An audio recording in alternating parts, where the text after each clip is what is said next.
هاي እንኳን አደረሳችሁ እንኳን አብሮ አደረሰን ለ1446ኛው ዒድ አልአድሃ እንኳን አደረሰን እንኳን አብሮ አደረሰን ማለት ፈልጋለሁ።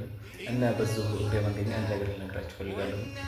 የውመል ዓረፋ ቀን ማለት ነው በጣም ትልቅ ተአምር ተከሰተባትና ናት ማለት ነው። ምንድነው እሱም አባታችን አደም እና እናታችን ሐዋ ከጀነት እንግዲህ አላህ ሱብሓነሁ ወተዓላ አወረዳቸው በኋላ አባታችን አደም ሂንድ ሀገር ሲወርድ እናታችን ደግሞ ጅዳ ላይ ነበር የወረደችው እና ዛሬ ቀን ነው እንግዲህ የተገናኘበት ከስንት ቀን ቆይታ በኋላ ነው አላህ ሱብሓነሁ ወተዓላ እንግዲህ የገናኛቸው እና ደግሞ የውመል ዓረፋ ቀኖች ናት። ዓረፋ ነው የምትባለው የተለያዩ ዓረፋ በመባል ትታወቃለች።